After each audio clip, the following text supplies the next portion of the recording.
Hello.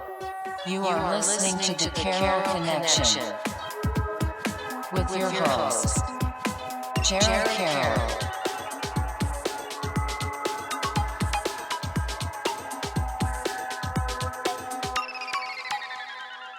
Hey everybody, welcome to the Carroll Connection. I am your host, Jared Carroll, here to bring you guys another great episode. I did want to take a chance to shout out my last episode, episode 239 with Eric Lazito. He is the OG guest. He was the first episode of this podcast. It was his third appearance on the show. His first since, I think it was 2021, actually. So it's been a really long time. I think it was episode 44, 45.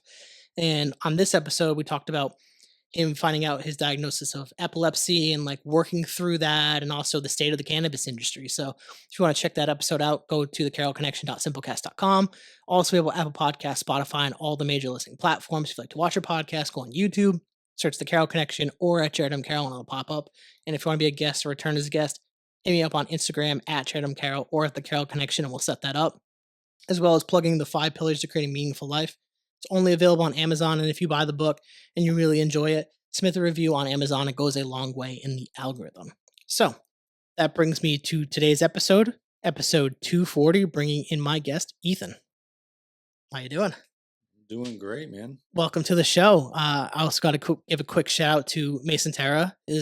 Had him on the podcast a couple times, and you followed off that, and we were able to connect. And I got sick back in April when we were talking about originally booking this, and you were great about kind of just being able to reschedule. And I know you had some stuff going on at the time, and just appreciate you coming down here and doing this. So for the audience, just let people know who you are and what you're doing currently.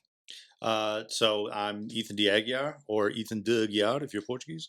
And I'm just a filmmaker. I make videos. I'm kind of going through an identity crisis calling myself a filmmaker, but I make dope videos. Yeah, you do. And I feel the same way. I kind of was like explaining a little bit of my identity crisis lately of just trying to figure out where I am and like what I'm doing. And we can get into that later in the podcast and kind of build towards that. So, like I was telling you off podcast, I do family dynamic to kind of launch the podcast because like this initial episode is kind of like life story. So we're kind of introducing you to the Carroll Connection universe. So like trying to get people comfortable with you and kind of walking through your life story. And I always felt like starting with family dynamics is important because I like to do it like kind of chronologically. And I believe, and I use this kind of like cliche metaphor of like when you're talking about building a house, you talk about the foundation first. And for a lot of us, for better or for worse, that's the family unit.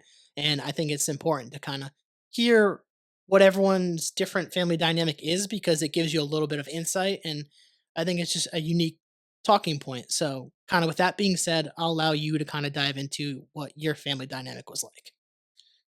I mean, I think for the most part, I had a pretty, regular childhood. I grew up sort of immigrant household. My grandparents immigrated here from Portugal on both sides. My dad immigrated here from Portugal when he was, I think, like 16, 17. My mom was born here, but like I said, her family immigrated here. And just growing up, it was like grandparents watching me and my sister and like my cousins a lot. My dad has 9 brothers and sisters, so like I had a shit ton of cousins.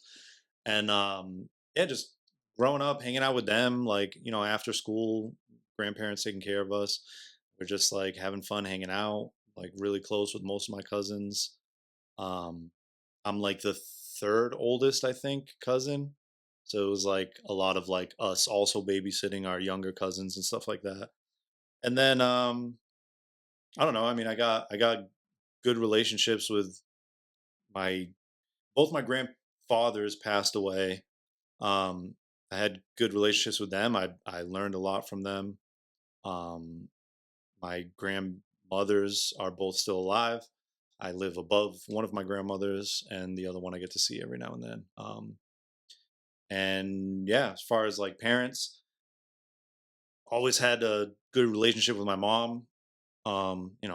Rebellious teenager and all that shit when you're growing up, but for the most part, I like to think I was, as respectful as you can be when you're trying to find yourself and be your own person.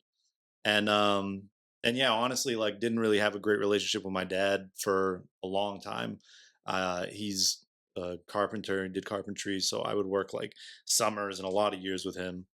Um, and like I don't know, as I got older, just kind of like butt heads, trying to be your own man and shit like that, and problem with authority and all of that stuff. So I feel like during those kind of like growing periods, it was a lot of like butting heads, and even like with my mom, just kind of like I don't know, just rebelling. I would really call it, but it was like looking back on it now, it was just me trying to like find myself and find like what it is I wanted to do and who I was and all that stuff, and getting like really no help from your parents because they just you know nothing against them, but they just want what's best for you, but they can only work off of what they know and what they've experienced. So like it doesn't always translate, you know, like that going from one generation to the next. So I think the most freeing thing was, I guess, I don't know when it hit, maybe like high school, maybe college, was figuring out or finding out that my parents essentially are like full of shit. Like they're just adults like the rest of us trying to figure it out as they go. And that was like the most freeing thing for me because it's like, oh, I don't have to worry about like doing what they say or making them happy or even like making them proud. Like I, somewhere along that journey, I found like finding myself and finding the thing that I really want to do with my life and how I want to carry myself and like who I am is hopefully going to make them proud and going to give them everything that they want that they don't know how to give me advice to find for myself. So, you know, I learned a lot from both my parents, even, working with my dad and me button heads with him a lot and stuff. I still learned like a hard work ethic. I learned what it was like to run a business, to deal with people, to work with your hands, like do carpentry and stuff like that. So, even all the bad memories and stuff like that, I'm grateful for all of it because it contributed to making me know who I am today. So I love hearing that, and I feel like I really resonate with like kind of your upbringing in Portuguese family as well, mixed with some Irish, and always big family parties, lots of cousins. I have 3 siblings, like always something going on. Like, and with having a big family, part of the thing that's always kind of the unfortunate part is like we would lose a lot of people too as you get older, and like kind of overcoming loss and experiences like that at such a young age where you're like with grandparents or aunts and uncles, and it's just like trying to wrap my head around those concepts, which ultimately kind of steered me away from like upbringing of like religion too at early ages of like why would a god do this when I lose like a grandparent at such a young age, and like allowed me to question things. And I've always respected my parents too for like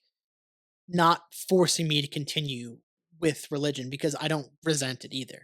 Like I think it's really cool and I'm interested in people that are really religious and the concepts behind that. But similarly, I think my parents did a great job with what they knew as well. And it took me also kind of growing up to see that later on of like, oh, they didn't know what they were doing, but they did the best with what they could and like under their circumstances because like life's imperfect and I always say like life's real, like it's gonna throw shit at you and you have to just kind of navigate it and figure it out. Like there's no clear cut path that every single person has to take to figure out how to raise a family, how to get a job in a certain career and do all these things and form relationship. There's advice that can help in those situations, but it's trial and error. It really is. And seeing them from a new lens, kind of, especially I was telling you when I moved away to like Texas and Florida and not Florida. I don't know. I'm thinking Florida, Texas and Georgia, probably because I did not like Georgia that much. But getting away from where I was, like that was what really kind of like drove the change for me and like where I feel like I became my own person and eventually obviously led to the creation of this podcast. But like getting away from what I knew and seeing stuff that was just different with like a different lens and really opens me up to a whole new perspective. But like I was appreciative of the childhood that I had and like having my family like being super close knit and like my grandparents were there as like the babysitters while my parents worked, and like my dad was working a lot of hours when he was younger just trying to figure it out, and had my older brother at a younger age and like had to really work his way up to where he was. And like it took me so long to like appreciate that, and like similar to you, rebellious, like I just didn't want to listen. I was kind of a still have an attitude problem, and like I still try to push that down with like different techniques I've learned over the years. But like I see where that was coming from with myself, similar to you, of like, I'm just trying to figure out who the fuck I am and like what am I doing on this floating rock, like with these people, like why am I here?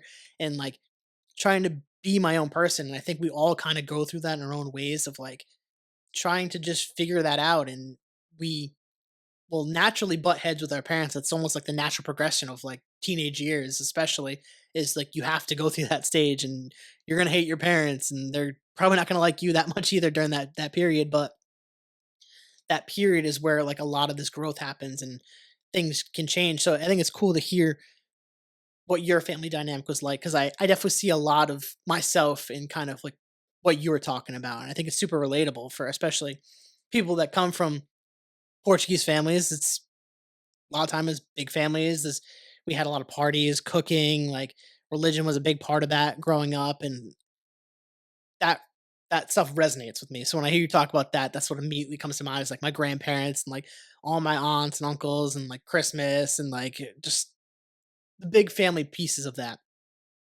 But I want to kind of build on this too a little bit and talk a little bit more specifically about like kind of like childhood and stuff like that.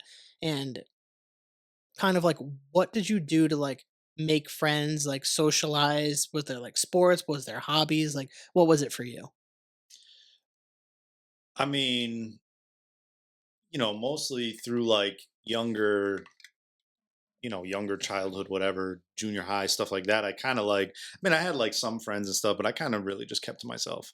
I would always say that like I got along with everybody, but I didn't really have like a friend group or something. There was like definitely like I made really close friends, but it would be like one or two or something. It wasn't like a whole group. We weren't like always hanging out and stuff like that.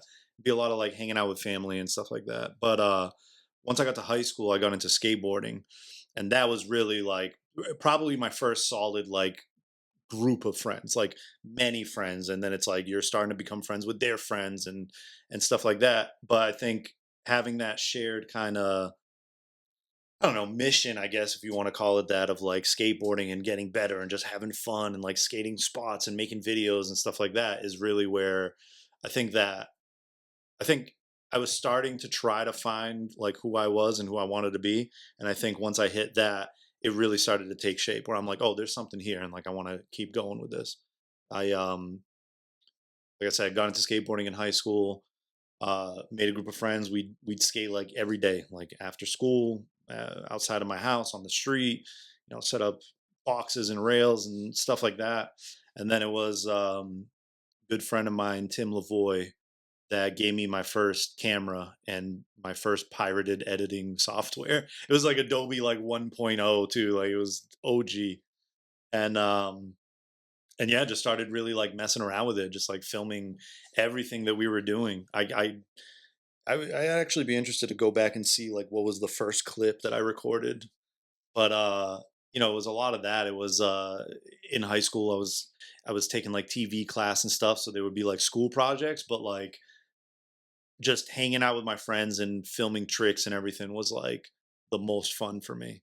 And then, just learning how to edit and really like teaching myself. I mean, like Tim knew some stuff and he was teaching me, but we were kind of like learning at the same time.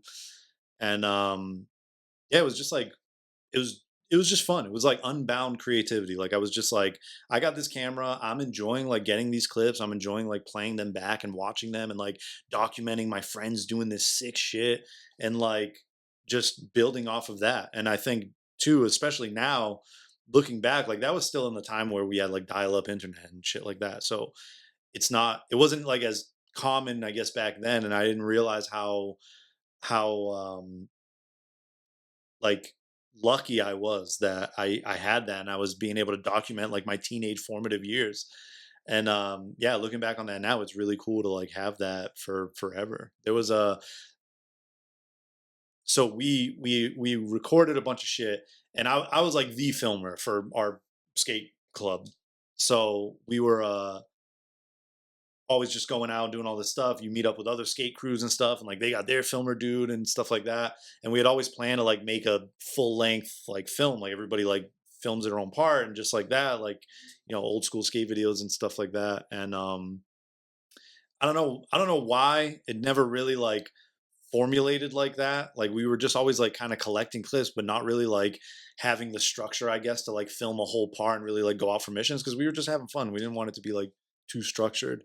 But then it was funny because I think around like 2020, um, I had all this old footage, like still on mini DVs and everything. And I just had this idea. I was working in weddings at the time.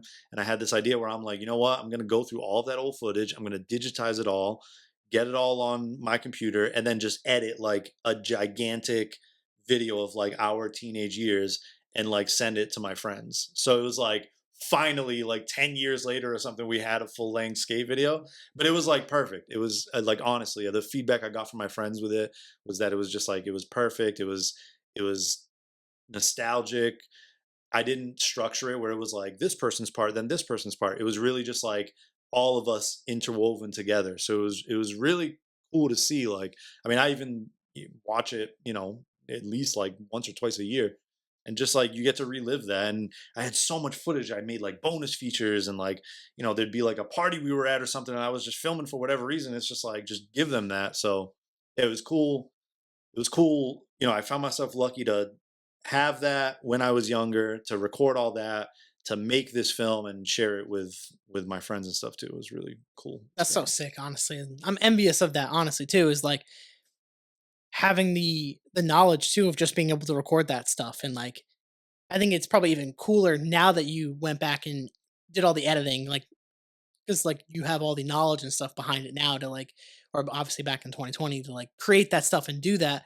That if you had done it back then, who knows how it would have came out, and who knows what it would even have looked like. So like doing it now, everyone probably appreciated it way more because like it's like holy shit, like look how we have all this, and Yeah. like makes me think of, I don't know if your family was like this, but like when we were growing up, my dad always had like a camcorder, recorded all major holidays and everything. And I think it was this past year, he finally took all that stuff, and because like if you leave it over time, it's just gonna like deteriorate and you're gonna lose the film. And we lost some stuff, but like he turned it into like they digitalized it, I can't even speak.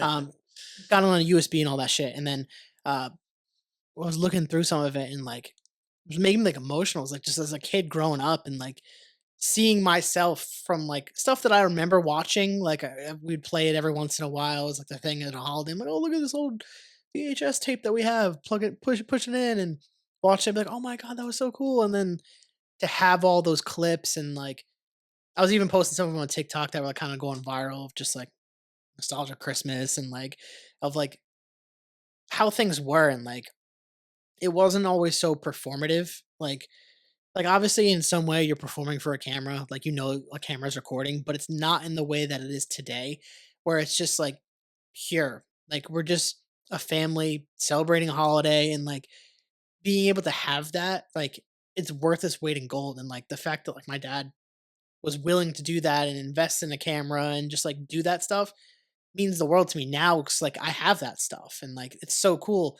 And like I wish like I had that knowledge like during my teenage years to record half the shit that I was doing. Like a lot of the time was like pick up sports and stuff like that. So like I was telling you off air of kind of like the name and like how I play flag football and stuff. So like I'll take these cameras and I'll go and like our friends, we've been playing like flag football pretty much ever since we graduated.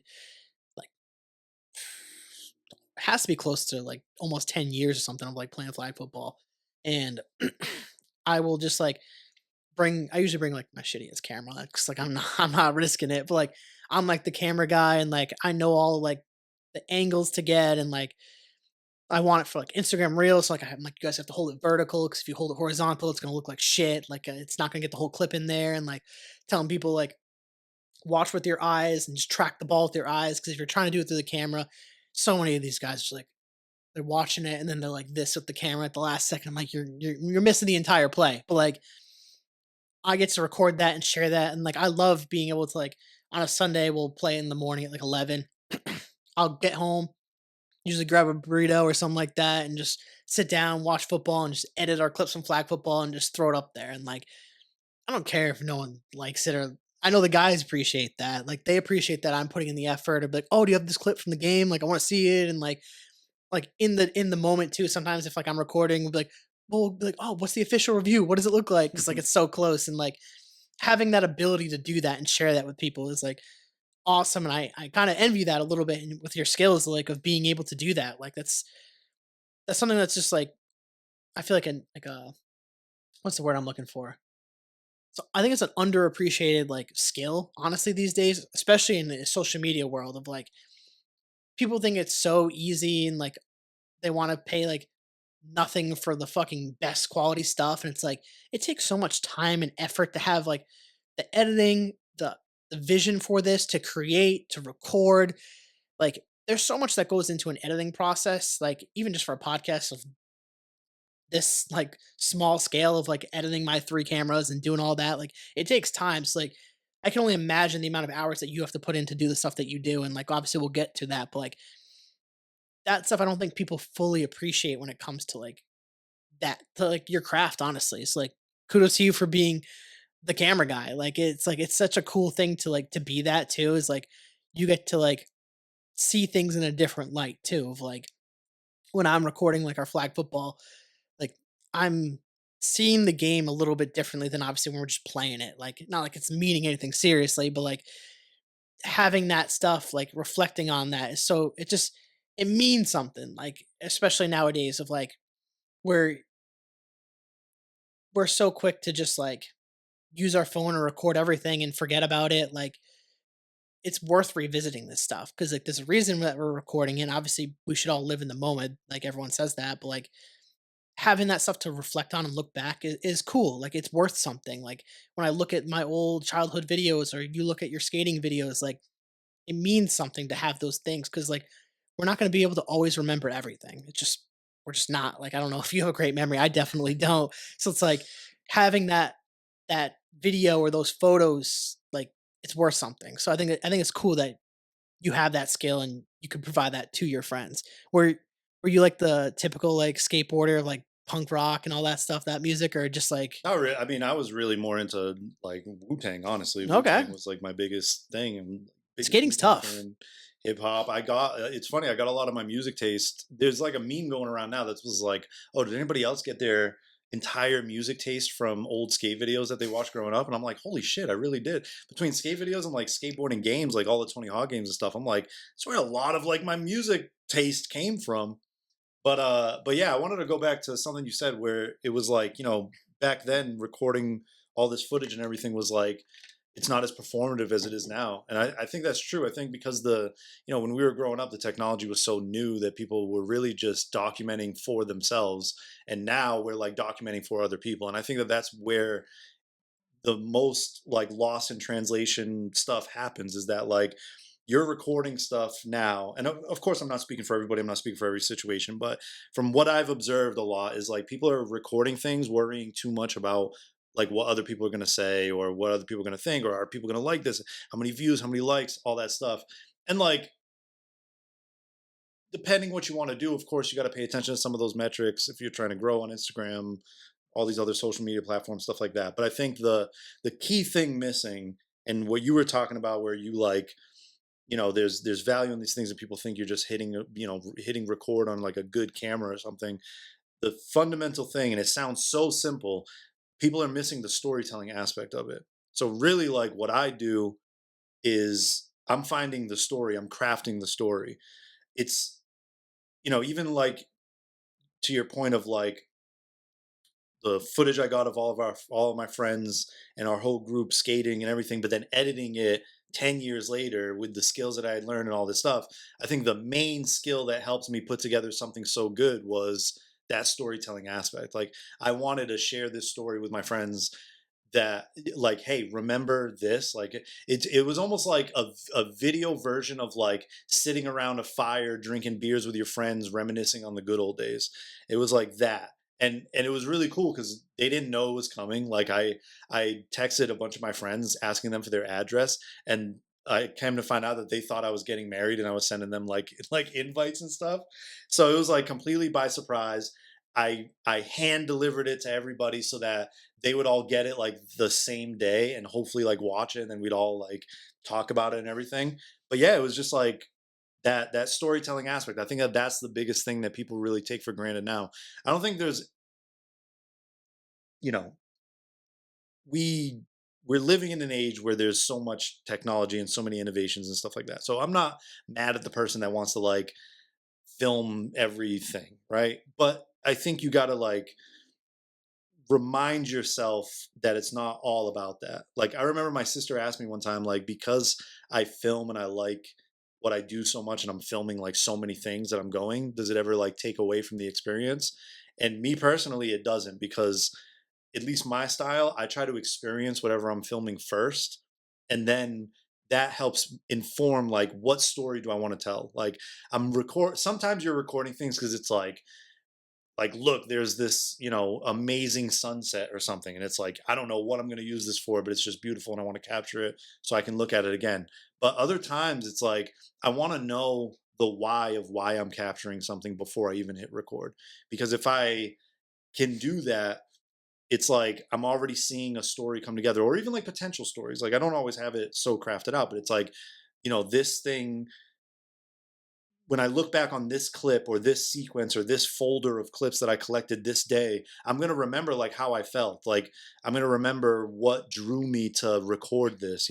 Just the other day, I was capturing footage of like broken windows and there's like seagulls flying and their reflections in the window. And then I'm like capturing these seagulls and they're almost like paid actors. Like they're doing all the stuff that I would want them to do in the clip. I'm going to remember that when I look at that footage again. I don't know exactly what I'm going to use that for right now. Might like, include it in a thing here or there, but it's like capturing with purpose rather than just like capturing everything because it's like, it's a lot like people recording fireworks shows. That's like the easiest example for me because it's like you're never going to watch that again. You know what I mean? And you should enjoy it. But, you know, today people just want to like capture things. I think to combat that, people need to ask themselves like, why am I capturing this, and like what am I going to gain from this, or what story do I want to tell with this? I think focusing on that first is way better than just like capturing everything for the sake of just having it. No, that's a really good point. Like honestly, I went to the Noah Khan concert this week. I was at the Tuesday show in the fucking pouring rain. That was insane. Like, and uniquely enough, like it made me record less. I mean, pay for the show. I want to record some of these songs. Like, definitely one of my favorite artists right now. I love a guy that's local and like crazy. I just want to get into this right now, but like, I don't know if you know who he is or have heard of who he I've heard is, of them, yeah. but the stuff on social media and like I had this thought. This gets so weird. I had this thought in the shower the other day after like seeing some of the comments about him of like the fact that he's selling out Fenway 4 nights in a row. And everyone's like, the comments, who is this guy? Who? And just like, oh, his music sucks or this or that. And like, and it's obviously because it's like a local, like news outlet page. So it just like made me think of like, this is a guy that is local to New England that talks about mental health and like all that stuff, isn't like a flashy guy, isn't like arguably the best looker, like he's an average person that just made it, and like he isn't trying to be anything different, and like you don't have to like the music to be able to respect that on some level. And like obviously I'm biased because I like the music, but like I just found that interesting of like, and I feel like it resonated with me because of like the content that I do of like, here's a person that's just doing something because he loves to do it and he's like trying to promote the right things and people still hate on it. And I'm like what the fuck? Like what are we supposed to do like as people of like someone like that is having a platform and like people still being critical of like what he is or what he sounds like or what he's writing or what he looks like. And it's like it just goes back to like who cares? Just do what you want to do. And I don't know, just point being I was gonna go talk about like the concert and filming it and like how when you said the first thing you thought of like fireworks, people recording that. I thought of concerts because I just was at one of like, I know you pay for the ticket and you want to record these and remember these, but the rain really forced me to not use my phone because I also didn't want my phone to get fucking ruined in the rain.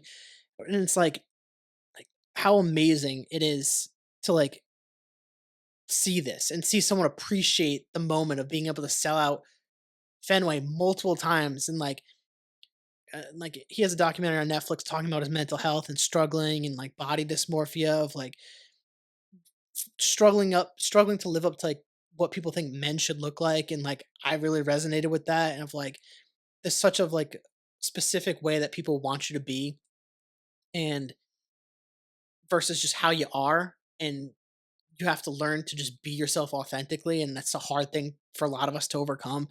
And to see someone do that and struggle and go back and forth with that concept, and then appreciate the moment of being in front of all these different people that just want to be there to support you. Like my brain was like twisting trying to like comprehend what that could fucking feel like. That would be insane. Like I don't even know if like we're supposed to experience that level of like success as humans, because like my mind literally couldn't fucking comprehend it. And like seeing him try to was like insane, because he was like crying during songs. A lot of his songs are about like family trauma and stuff like that. But it's interesting when you're saying recording with the purpose, and like I wish I had that mindset recording at the concert, because I'm like recording some of my favorite songs because like they're my favorite songs, so I want that footage later on. But I've gotten better at like moments of like that where you just record part of it and then just put it away. Like I want to live the experience. I want to be a part of it. And obviously when you're talking about your perspective of filmmaking, that's really cool of just like kind of looking at it with a purpose. Like how can you tell this story?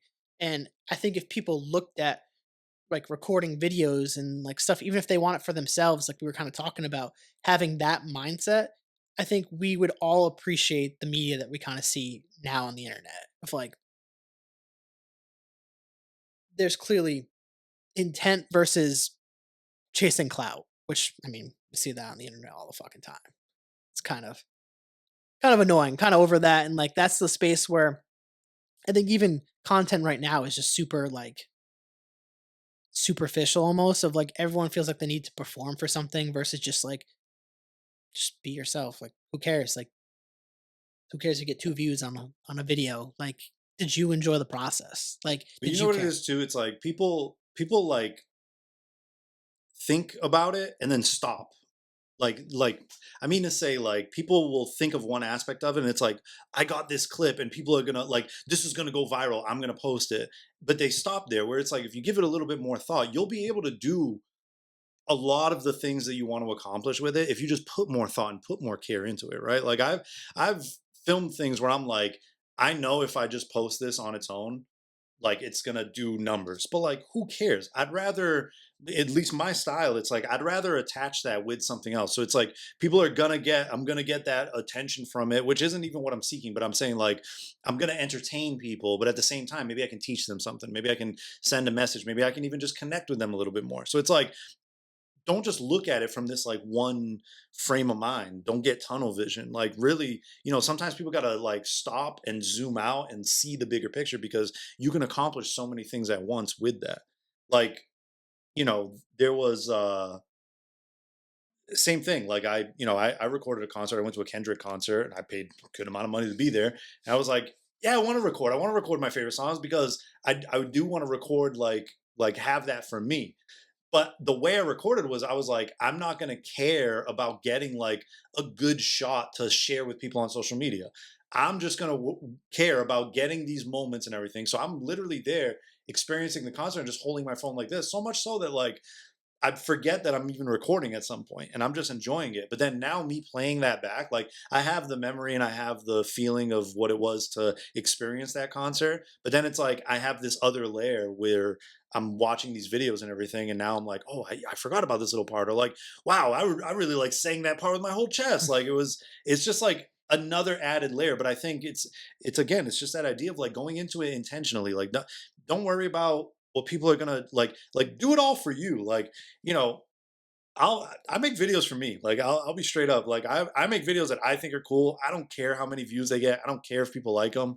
I love when people interact with them and like comment on it and tell me what they think, or when they message me or whatever. Like I like it, but that's the part I like. I like making that human connection with people. So it's like I'm gonna do something that I would want to see and share myself with people, not just like me talking in front of the camera, but like my philosophies, my ideas, my things that I think are cool, I want to share that with people. Because like we were talking about before we started recording, it's like when you put yourself out there like that, you're going to attract the people that resonate with that. And that's when you're going to make those one-on-one connections. I don't need a video to do 1,000 views, but if I can get like 10 people that start a really good conversation with me, I make 10 new friends. Like that's so much more fulfilling than any amount of views, any amount of like social media success. I agree with that wholeheartedly, and I think that's something that people need to really focus on when they're content creating. Of like, when I think about doing this podcast versus like, I guess my vision when I first started to where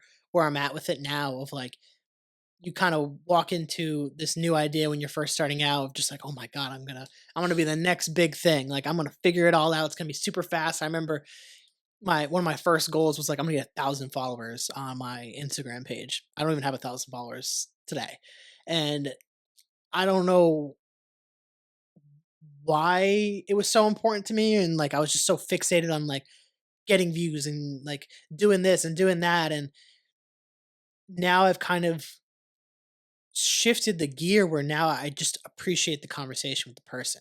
And like that was always the initial driver of why, of like, stop going out to the bars and drinking with people and doing stupid shit. Like, let's just get to the real point. Like, let's talk about real stuff. Let's have real conversations. And these conversations over the years have provided so much more value than any number of views that I get on social media. Like, I can go back to any of these podcasts and just listen back and just see where I was at a certain point in my life and where that guest was and what that conversation was even like, based on just like where they were and where I was, and thinking about like like off air we're doing like our pre-interview, like what our pre-interview was like, and like the post interview, like just the things that were happening in that moment in time.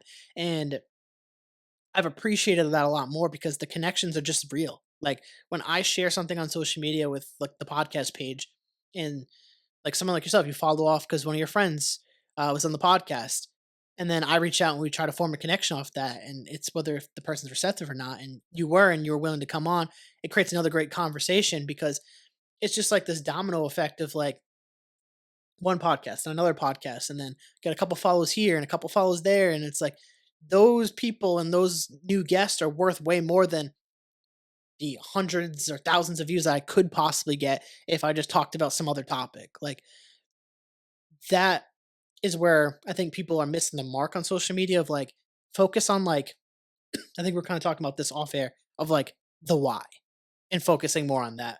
My 100%. throat's like super dry. Yeah, and that's the thing too. I mean, it's like, if say you do get, say this episode gets 10,000 views, right? If we don't, if we're not making this genuine connection, if we're not having something like fruitful come out of this conversation, what does it matter how many eyeballs and how many ears are on this? It's like, share something. Like we're humans here. Like whether people want to admit it or not, like we want that human connection. Like we want to feel connected. I know that there's introverts and extroverts, and there's benefits to like taking time for yourself. I love being around people, but then I also love my alone time. But like at the end of the day, I think like, without getting too much into society and everything like that, but it's one of the things where like slowly losing if we don't smarten up and like pay attention, is like just that connection and feeling less isolated and more like, community driven. Like honestly, I'm real lucky for being from New Bedford because it feels like the whole city. Not only is it like a super creative city, and everybody, the city officials, the organizations, the individuals, business owners, everything. Everybody's like really supportive of the arts and creativity, and then you have this like community there, and it really feels like New Bedford is like one big family. We might disagree, we might fight or whatever, but I think at the end of the day, we all want to see like New Bedford thrive and New Bedford grow because we have that community feel with each other. And I feel like that as a whole is slowly being deteriorated more and more. And it's not intentional. I just think people need to like refocus back to like the why, back to like this quality of like, well, like, why am I doing this? Like, why do I care if these people watch it or whatever? What am I saying when they do watch it? So I think if people focus more on that, then we'll all be in a better place. Yeah, I mean, it's funny, but just touch grass. Like literally, literally, like it's the most simple thing. Like going to, I was telling you, I went to Scotland, all that stuff off air, and like when I got back, I was like, why the fuck do I do any of this? Like, why don't I have a fucking like nice little fucking shack out in the Isle of Skye and just like have sheep, lamb, and like Highland cows? Like, why don't I just go do that? And it's like I got like literally like how they talk about like post concert depression, like post vacation depression. Where I was like who fucking cares about any of this? Like why do we care about anything that we say? Why do we take it all so seriously? Like like why? Like why? Like getting back to the why and like watching social media and like all these people like especially like TikTok get all these like motivational speakers and like I've fallen down those rabbit holes and like needed that at certain points in my life and obviously helped inspire the podcast in some way. But like I look at that, I'm like, I don't know if I'd ever want to do that. Like at a point in my life I would have loved to have been like a life coach and do all that stuff. And then I look at it now, I'm like, do I want that? Like, do I want to tell people how to live just because I have a microphone in front of me and I feel like I can? Like, what makes me different from any other of these like schmucks online and just spewing nothing because I got in front of a camera? And it's like it goes back to the human experience. Like, are you like actually connecting with real people in like real life? Like, or are you just talking on the internet just because you can? Like, I think too many of us get sucked into this like social media community, which can be good. I think there's positives to it, but I remember from like my OG like episodes, I'd always say social media is an avenue of communication, or something like I can't even remember. It's social media is a tool for communication, but it shouldn't be the only avenue of communication. And I think a lot of people fall into that space of like using it as the only avenue, where it's a tool. It's supposed to help you like connect with like creatives and cool people and see cool stories, but just like human nature, like we're drawn to a negative energy. Like you drive by a car crash, you're like, what was that? Like you want to look. Like you see all these crazy, ridiculous videos on social media. We're like, I want to see this. Our watch time goes crazy. But if you took more time to kind of dissect the videos or the stuff that you consume or the relationships that you have in real life, I think we would find a lot more meaning in the things that we do. And like this is why it's called the Carroll Connection, because it's about connecting with people. Like that was the basis. It's like let's sit down and have a real conversation. Let's not be on our phones and like talking about like random stuff. Like there's a place for that, but like it's like why do you do what you do though? Like digging into those whys is kind of like super important to me, and I feel like not enough people do, and there's not always a space for it either. Like if you're out with your buddies drinking at a bar and you get one guy go, "Hey man, why do you do what you do?" You guys are just drinking. You'd be like, "What the fuck are you talking about, man?" Like versus like it's like the 3 a.m. conversations, and they might get a little bit more deep. But like this is intentional. Like we're carving out space and energy to like have a conversation on a platform. And yeah, we have cameras, but like it's just me and you here. There's no one else here besides us. And I think doing that more, you don't have to have the cameras to do this. Like we're doing this, there's like some educational piece to it, but it's getting back to like the bare bones of like society of like storytelling, which relates to filmmaking. It's like conversations were like the original like like content creation, like telling stories by a fucking fire, like cavemen, like paintings, like this is how it starts. This is why we're probably drawn to podcasts and like people talking because there's this human element that we really crave that we're almost like I feel like missing now that social media and the internet has taken over. Yeah, I, we can't glance over the social part of social media. yeah, yeah, and I did want to kind of like reel us back to kind of redirect and get into kind of like post high school and like your career path and how you got into like actually filmmaking, because obviously we talked a little bit about the skateboarding and filming there and like some of the courses that you were taking, but like what kind of led you to completely kind of like chase this as a career? Well, I mean, long story short, skateboarding got me into filmmaking or got me into video. I was taking like TV production and stuff in high school. I wasn't really, again, rebellious teen. I wasn't really doing great in high school. my parents told me that if I turned my grades around, I graduated like with like good grades and everything, and I got accepted into a college, that they'd pay for my college and they'd buy me a car.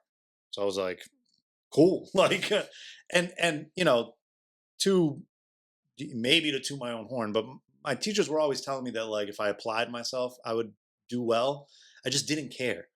And it's true to this day. I still think that school is like I really believe that like school isn't for everybody, and I don't think it should completely disappear, but I think it needs to evolve from what it's been for the past however many years. So I feel like I recognize that even if I couldn't really like articulate it, I recognized that in high school, that I was just like, this is bullshit. Like I don't care. I'm not gonna use any of this stuff.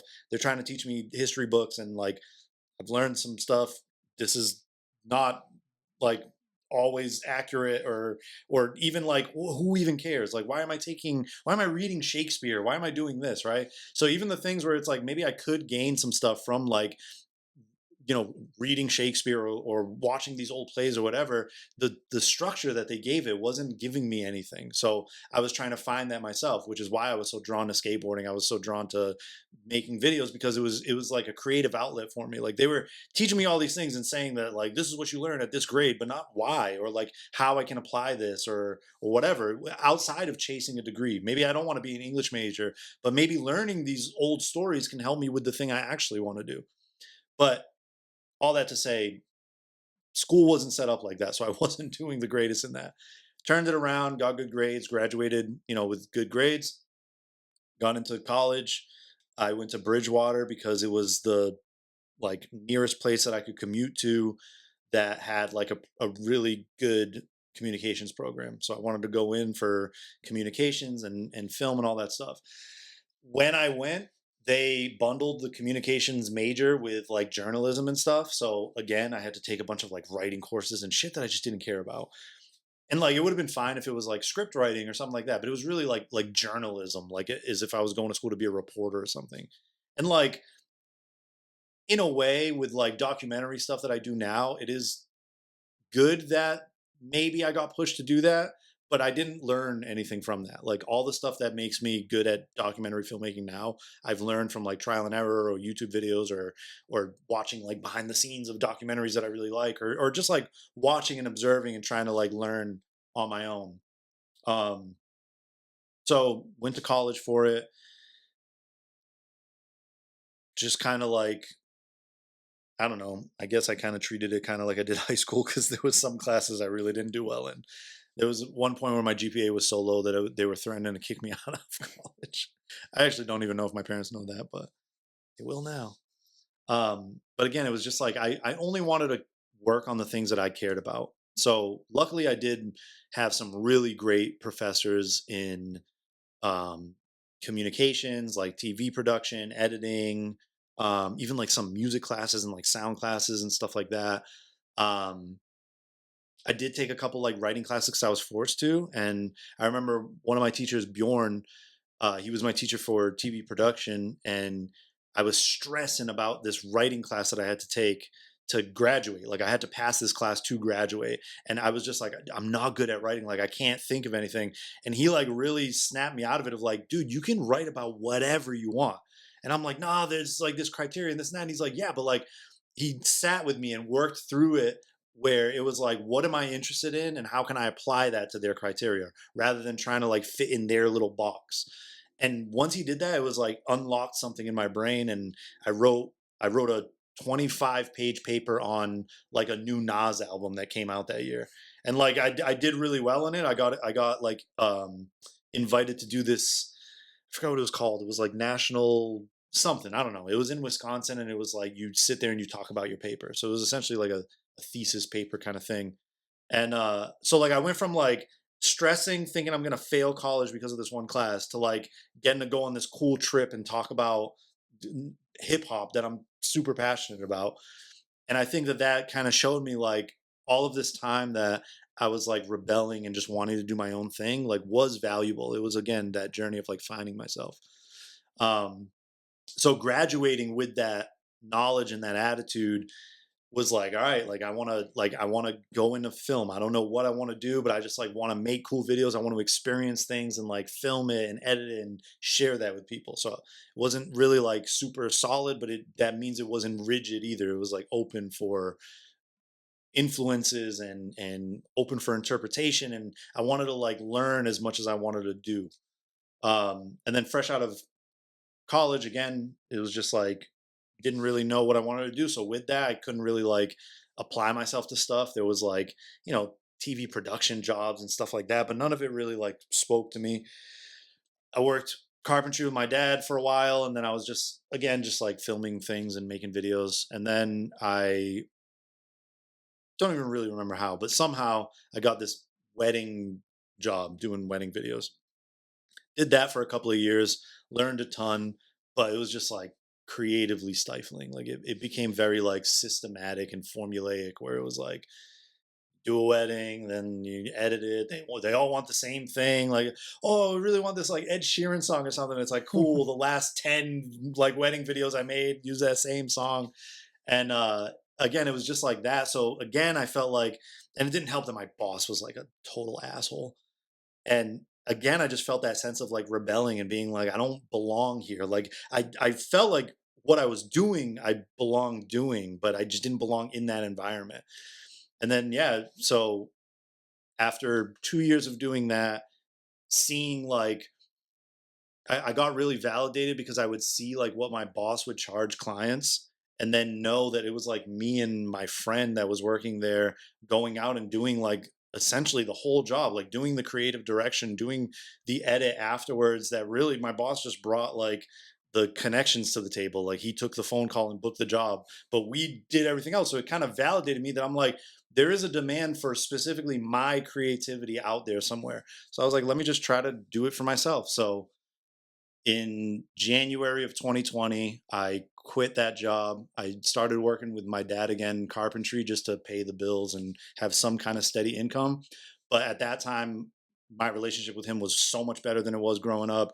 He was like super understanding. He was really encouraging of like me going and starting my own business and stuff. So he let me kind of take free range. Like if I needed to take like a day or two off to go do like a client video or something, he just let me do it. Um, so I was doing all that. And then, so that was January 2020. Then around, I think, March or February of 2020, I was working a job at this place. I was doing like painting and stuff like that, but I would bring my gear and everything with me to edit on the side and everything. All my shit got stolen, like laptop, cameras, hard drives, like everything. And I was defeated. And then shortly after that, COVID lockdown. Like, Yeah, yeah, I that's a picked a no. hell of a time to go into business for myself for sure. Um, but yeah, I mean, to be honest, like, mental health wise, like I was in a real like low place. I had like just gone out of like a long term relationship. Um, and it was just like all of that hit all at once.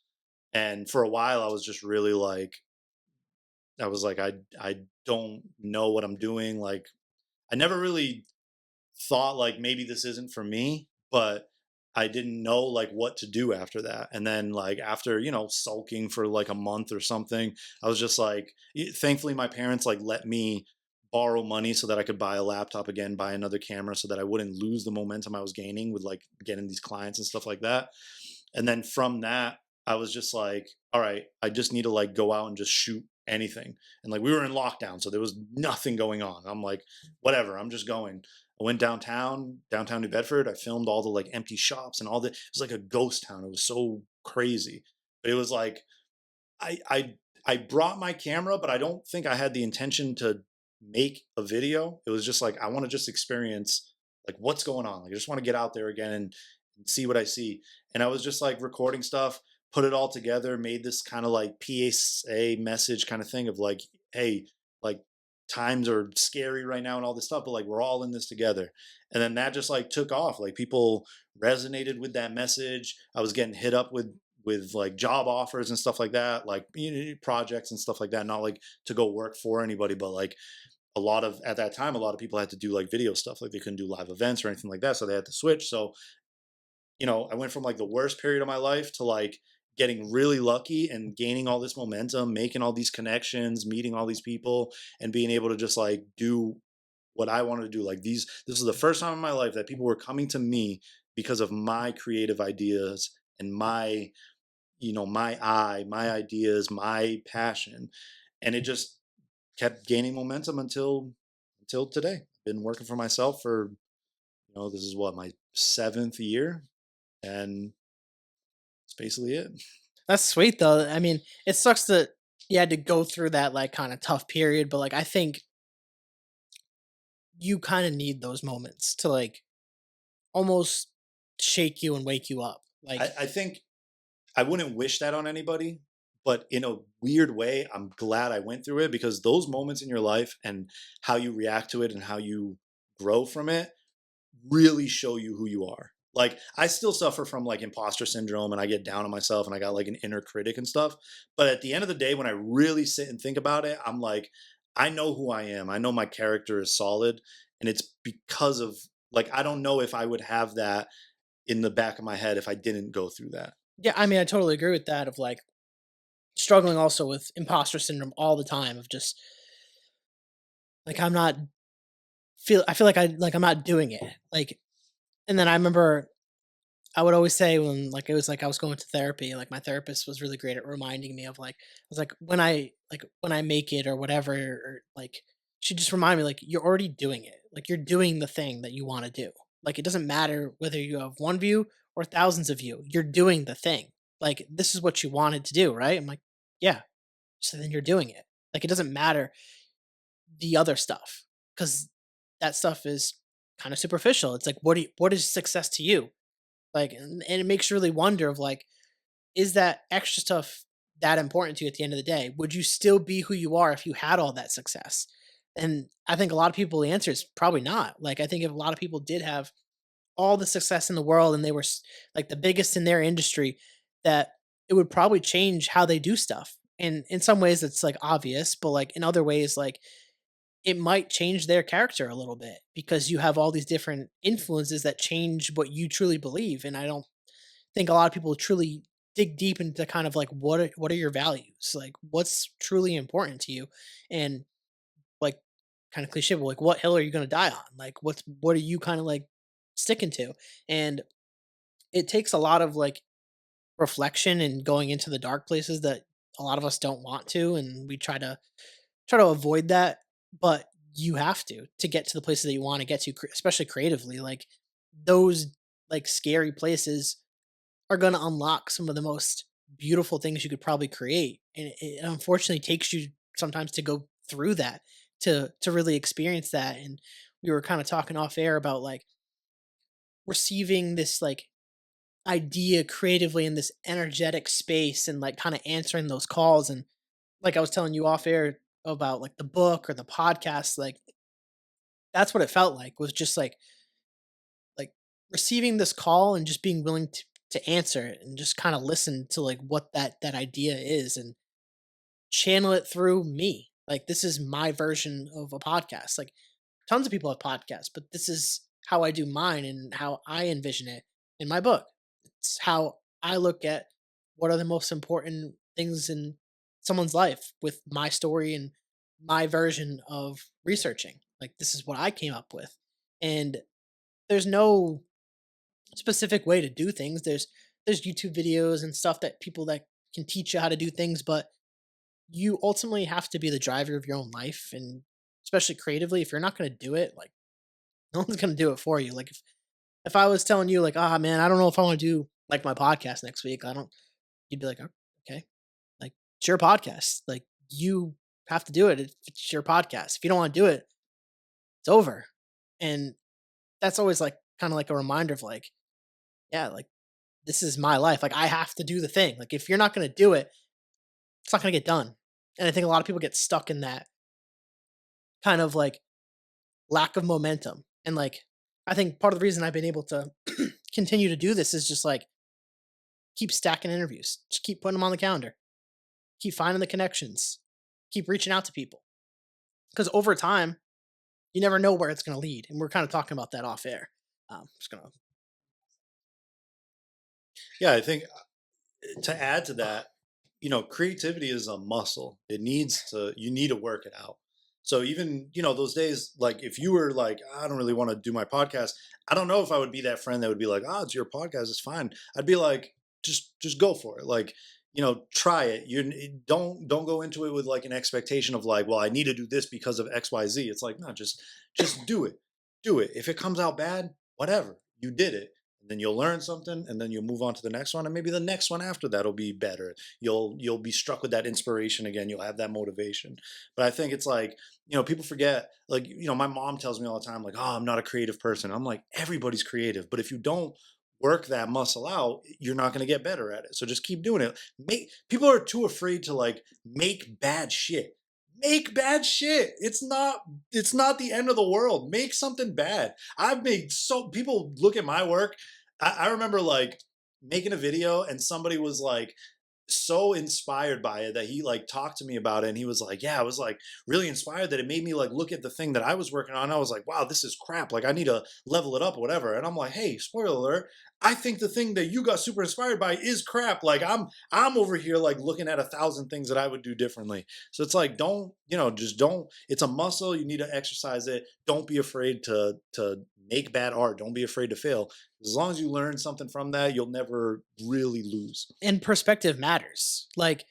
I always tell people, especially when they're talking about social media, and like say you get like let's pick like 1,000 views on like a TikTok or a reel, and you get 100 likes on that. Imagine 100 people coming up to you and be like, dude, that was really good stuff. I like that. Or like we're doing a podcast and we get 50 views. Imagine 50 people in a room listen to us have a conversation. Like, what the fuck? That's insane. Like, that's literally insane. And like, we're so like desensitized to like views and followers because we see these big numbers that are 100% inflated by fake numbers that people pay for and not real people. And like, that stuff exists. Like, it's 100% out there. Like, and a lot of these views sometimes aren't even actual full views. Like, people aren't even consuming the entire videos or like, all that stuff is real. But when you break it down to like the smaller creators and you actually getting those views on your stuff, when it's like the 10 views or the 50 views, the 100 views or 1,000, like those are people like actually giving your stuff a shot and like consuming it. And like obviously we have analytics to see when people like dip out, but like that's it. That perspective is so valuable because like at least for me, when what's validating when I look at my numbers, I know it's real people watching my shit. It's not some fake bots generating pushing my numbers. And you look at my page and you're like, oh, he might have less than 1,000 followers. He doesn't. It's maybe like a less than 100 views on like a video. Yeah, mine are all real though. Like those are all people that actually considered my stuff and like gave it a shot. Versus, I'm not paying for promotion on videos. I'm not paying for stuff to like get out there and have like all these fake subscribers. Like it's just organic. It's real. And if it doesn't go, it doesn't go. Like I'm not everyone's cup of tea and I don't want to be. Like I'm me and I'm gonna attract who resonate with what I'm saying. And to this point, I feel like I found a lot of great people that resonate and also have a similar message. And I think that's like the cool part of being creative is like when you're saying like everyone's creative, like I probably would have been in that camp, like, well, I don't know if I'm very creative. And over the years, I'm like, I'm creative. I created all this. Like, if I can create all this, I mean, it might not be the same creativity that you're pulling from and what you're using, but it's still creative and it's creative in a different way. And I think people need to put that lens on of like recognizing the stuff they do in their day to day and how they're being creative with that. Whether you're making just like lunch or dinner for your family and how you craft it and how you make a recipe, like you can be creative with that. Or like how you do your workouts, you could be creative in your workouts. Like there's so many different ways to be creative. And it's not just like writing a song or painting a picture or whatever, or doing crafts. Like you could be creative in a variety of different ways. And I think more people need to like wake up to that reality and stop being like, I'm not creative because that's just not true. Yeah, it's like the book, the Rick Rubin Creative Act book that we were talking about before. At its most fundamental, right? All human beings do this, whether they're conscious of it or not. But it's like you have an idea and you bring it into being, into the real world. We, I'm sure you and I have thousands of ideas that never see the light of day because we don't speak it into existence. We don't write it down. We don't act on it, whatever. But that in and of itself is like, it's maybe I'm getting too like, philosophical with it, but it's like that really is what it is. It's like you have an idea, even the words, even if you're having a conversation with somebody and you're thinking about what you want to say before you say it, like you're taking something from an idea that you had and bringing it into the real world. That is literally the definition of creation. So like we are creative beings. It's just like how, again, it's a muscle. You exercise it, you capitalize on it, you grow it, you evolve it, you keep compiling on it. Everybody has that capacity, and it's just like, how do you want to do it? I do believe creativity. I think chefs are artists. I think painters. I look at my dad doing carpentry. Like I see the artist behind the stuff that he does, whether he sees it or not. He does like art on the side, but I don't know if he recognizes that his carpentry is also art, because it's like, it's a job. That's how I make money, whatever. Maybe people don't think of it like that, but every single person has the potential to be creative. It's just, do you see that, and like how deep are you willing to go with that, to push that? Yeah, I mean, I'm big on like normalizing like the 9 to 5 life, because I think a lot of people are like being pushed to think it's like a bad thing, and like I think people hate on it for no reason when like it was like such a noble thing for people to do like 10, 20 years ago, and now everyone's like, fuck that shit, like it's stupid, like we don't Well, like. there's the whole like, exploitative work and working for Yeah, somebody yeah, I'm else. more saying like in the sense of like you can still be creative in those fields, like there's Yeah. ways to do that, and like that's kind of where like I'm leaning of like that stuff should be okay. Like people shouldn't be shamed for just wanting to do that. Like I mean, I personally like doing all this stuff too, and that's why I do it. But like it's okay to just want to work your job and be with your family. Like I think a lot of people are like almost shamed nowadays from like not wanting that or not pursuing that. I think it's important to like look under the covers and be like, what else like could I possibly want to create or do? Like I think we all have that capacity to do that. But everyone's their own person. So if they don't want to do that, they don't have to do that. Like there's no one forcing them to. And it's like that space is like such an interesting one, because just being in like corporate America, you wonder like do these people have other dreams? Like do they have other passions? Like what's their thing? What's their why? And like we almost like desensitize ourselves to that like concept of like other people and their beliefs and their dreams, and we get into this like main character syndrome where we just think we're like almost like better than everyone sometimes, and like you see that on social media, and it's like these people live in their own like world, and it's like, do you consider anybody else like around you? And like the lack of social awareness, like I know I'm deviating a little bit here, but like it's insane where we lose this like empathy for the people around us. And when you see people on social media, you don't see them as real people anymore either. And it's getting back to that like part of the conversation where we're talking about human connection, and part of like doing this like on like a weekly bi-weekly basis, however often I've been doing it, like forcing myself to like sit across from someone who I didn't know and have a real conversation about my life. Like it's improved my skills of like conversation and like communicating and all these different like things that I don't know if I would have been able to improve like growing up with all this social media stuff. So it's super interesting to see like all these different pieces kind of acting with each other right now, and I'm not sure on like how to like advise people to like navigate that sometimes, and like what my own thoughts, because they're constantly changing of like I'm like I like social media, I like creating on social media, and then the next day I'm like, man, this shit is so toxic, I really can't stand it. So it's like this like balancing act, I feel like that a lot of us are doing, trying to like pursue our passions, like especially like creatively, it's super difficult. And I was like thinking about this like as you were talking, especially about imposter syndrome. Like, how do you manage dealing with that as a creative when you're posting like documentaries and like you're making all these different things on social media and handling like the view count, and like do you care about that, or are you more concerned about just producing the best quality work that you can produce? um that's a multi-layered Yeah, super. Hey, I was question. I was like Yeah. trying to like frame it. I'm like, Like there's Well, so many things. I think the answer is very layered too. It's and it's why I pay good money to go to therapy. Uh, so in terms of imposter syndrome, it's weird, right? And I feel like I really love my therapist. Like she's great, and I've always done this like introspection in myself and analyze like my actions and my thoughts and like why did I do this and like or why am I feeling this? Let's go there more. And I think that that's really important to recognize because it made me realize that like we're all like contradictions. Like life is a contradiction. It's both like beautiful and tragic at the same time. So it's like there's some days where I feel like I'm the shit, and then there's other days where I just feel like shit. And I think it's like that's I don't know. The realization is that like it's I'm never gonna get to a place where I don't feel like I think my imposter syndrome stems from just wanting to do a good job.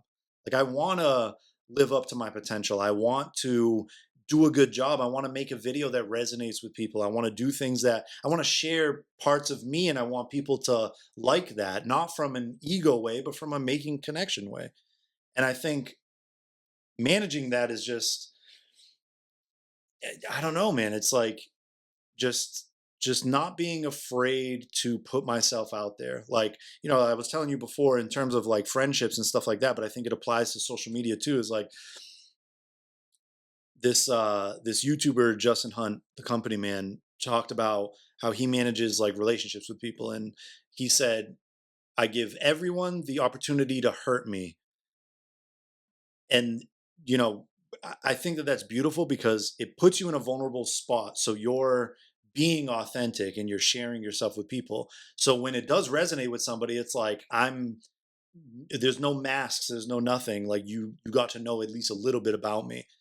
And then it also makes you reassured. Like if somebody takes that opportunity to hurt you, then like you know where you stand with them and you can feel you gain a weird sense of confidence from that because it's like this person showed me who they were and now I can take that and I can at least be confident in that.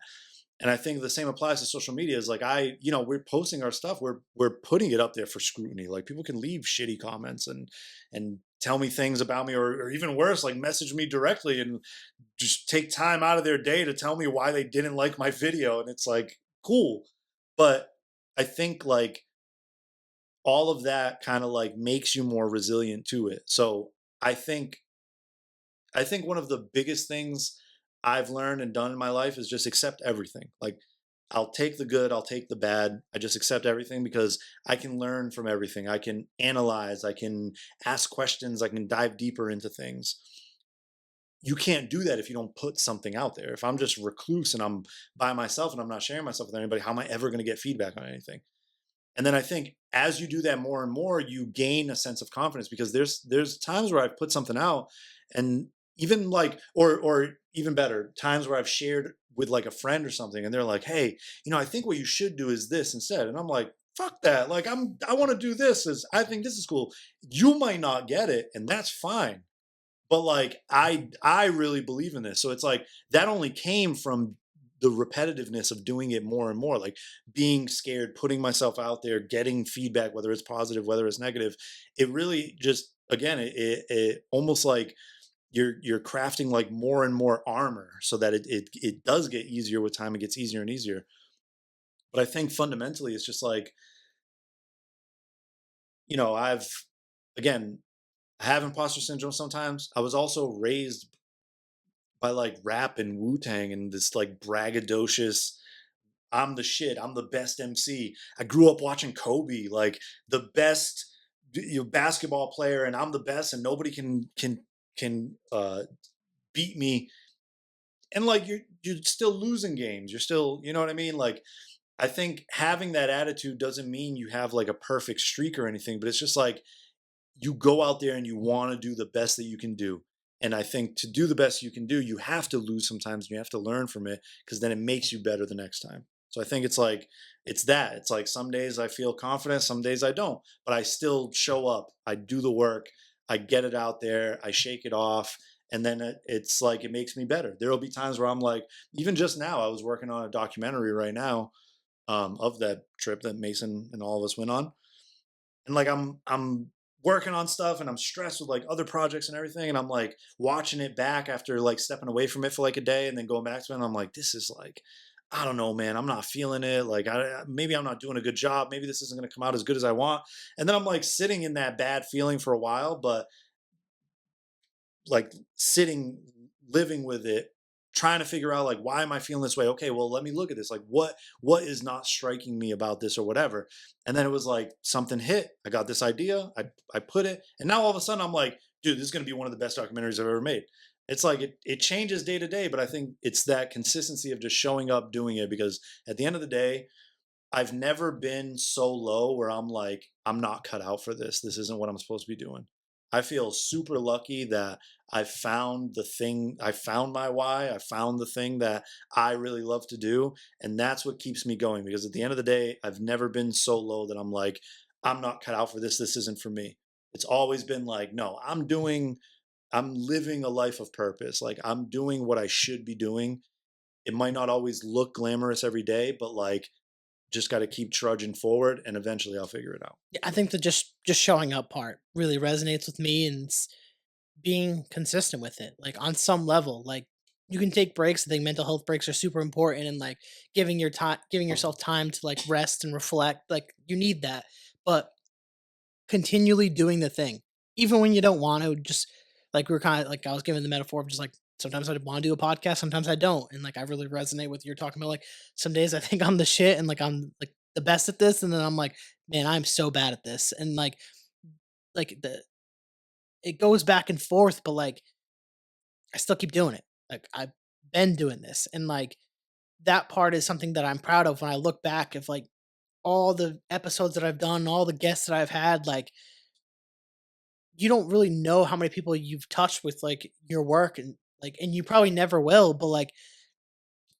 seeing all that stuff is important though. Like looking at your body of work and be like, damn, like I've been working, I've been doing this, and like you don't always, I guess people don't always get to a chance to appreciate the hours that you put in because they just see the final product because that's what we show. But like there's so much more to like your filmmaking or me doing a podcast, and like we're here living this, and then I'm gonna live it again and edit it and post it and clip it all week and do all that stuff. But like people are just gonna see this. They're not gonna see all the extra work that we're putting into it. And that sometimes is like the difficult part I think that we go through as creatives is like damn, I'm putting all this work in just for this final product that people may or may not resonate with. But when you look at it from like you take that step back and you look at the whole thing, and it's like, this is really cool. Like this is my why. Like, and it gets back to that. And I firmly believe in that like stepping stone thing. Like I don't know if this is gonna be my forever thing. Like I don't know. But I'm gonna keep doing it until I stop. And I don't know when I'm gonna stop. It's just gonna happen one day. If whether it's me legit just passing away or it's me pivoting to something else. But like starting something creative has lit this fire that I don't think I can put out. Like it's gonna lead to other things no matter what.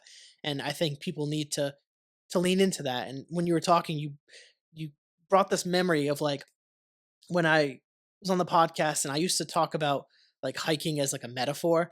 And I would say it's like the perfect metaphor because like you're going up the mountain, it's shitty, it's tough, like you hate it. You're like, why the fuck am I doing this? You're like, I legit hate myself for making myself wanting to do this. And then you're taking your water breaks, you're chilling, you're like, all right, it's not so bad.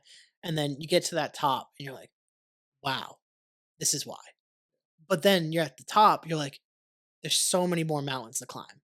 And it's just this up and down of life that you just have to accept. This just is what it is. This is the reality that we live in, and there's going to be so many mountains to climb, and you just have to be willing to keep climbing them, and you just keep climbing them until like the universe or God or whatever decides it's our time and we're done here. And you just try to impact the world in some way. And I think if you're doing it in a somewhat positive way, best case scenario, like just a little bit each day and like keep pushing the needle forward. And I think people like yourself are doing that. And I really resonate with that. And I'm like proud to share like a platform with you because like I think people need to hear stuff like this in conversations like this. We have enough of fucking all that bullshit that's on social media. People literally talking about absolutely nothing and just shitting on other people. Like, there's enough of that. Let's get back to real connections, real people, the whys, and then hopefully that inspires other people. But Ethan, we are getting towards the back end of the podcast, and we've been going for a while, and I was just like getting lost. We could do a whole nother hour. Like we're just cranking, but I do have that one more question for you, but I wanted to give you a chance if we missed anything, if you wanted to like hit on anything quickly before we get to that last question. We can hit the last one, man. I mean, we'll be here all night. Yeah. Just have to come back for another episode. Yeah, we'll have to do a part someday. 2 for sure. For sure. So, last question is, what would your advice be for someone who wants to pursue their passion? I feel like there's so many things I would want to say to people, so I'm just going to rapid fire a few things. Again, like we've been talking this whole time, find your why, right? You said your therapist told you, like, define what success means to you. To me, my success is I get to wake up every day and do what I love to do. I get to meet a bunch of different people. I'm working on a farm documentary right now. I get to go hang out on a farm one day. Then the next day I'm hanging out with like beekeepers. And the next day I'm doing some like art show. That variety and everything, like I love it. Find your why and fall in love with the process, because that's what's going to carry you through those tough days and those times where you don't want to get up and you don't want to do it. Not every part of what I do is glamorous, but if I look at it as a whole, I'm always talking fondly about it. Even when I joke with like filmmaker, editor, buddies of mine, where it's like, oh man, like when the client wants to change the music or whatever, it's like, it's a joke and it is a pain in the ass when it happens, but it's still like, it's not anything that's going to make me stop it, because I've fallen in love with the process. Like the end product, the video that I put out there is great, and I love those things too, but I'm enjoying myself every step of the way, the parts that people don't see. I think that's important. And then I think one of the biggest things I learned was, like, don't be afraid to fail. Don't be afraid to make bad art. Great rapper Malice from the Clips said there's an L in every lesson. If you lose, if you make bad art or whatever, but if you can learn something from that and be better the next time, it's not really a loss. It's growth. So don't be afraid to fail, learn, ask questions, dive deeper. If you're feeling something, like examine that, figure out why. And yeah, just don't be afraid to put yourself out there, because you could be sitting at your house doing absolutely nothing. There's going to be some hater somewhere that's going to ruin your day. Might as well put some kind of like signals out there for finding the people that really resonate with what you want to do, or what you do and what you're passionate about, so that you can make those important one-on-one human connections with people. Absolutely. Totally agree with that. And I love that. And I think that's a perfect way to wrap this, is like, put it out there, and you never know what type of real connections you could actually make. Like, I never would have thought, like, even us sitting here, like, we didn't know each other before this. Who knows if I ever would have met you if I didn't start a podcast? Like, it's stuff like that. Like, you really never know. So, like, just throw it out there, see what happens, and never know. You could be the lucky one, hit the lottery, and you're the next greatest thing on this planet. So just keep creating. But Ethan, I appreciate you coming on this podcast. This has been a blast. Appreciate you having me. We could have went a whole nother hour, and like we were sure. saying, like we'll probably have to do a part 2 and dive into some of these concepts. But again, appreciate you. If you want to look into this camera and plug where the people can find you. Ethan D. Aguiar on everything, YouTube, Instagram. Yeah, that's pretty much it. I post up everything that I'm working on Instagram mostly. I'm trying to get more on YouTube, because it's just where people watch the long form stuff, where they're actually going to like sit and watch the whole thing. So YouTube, Instagram, main ways to get a hold of me. Perfect. For you guys like the podcast, please rate, review, subscribe, share with your friends, share with your family, share with your grandma. Check it out, the carrollconnection.simplecast.com. Also, we have Apple Podcasts, Spotify, and all the major listening platforms. If you'd like to watch a podcast, go to YouTube, search the Carroll Connection or at Jared M. Carroll, and it'll pop up. And if you want to be a guest or return as a guest, hit me up on Instagram at Jared M. Carroll or the Carroll Connection. We'll set that up. And as well, plug in the 5 Pillars to Create a Meaningful Life. If you want to buy the book, you can only get it on Amazon. And if you like it, please submit a review. It goes a long way in that algorithm. Jeez, long podcast. Till next time, guys. Peace.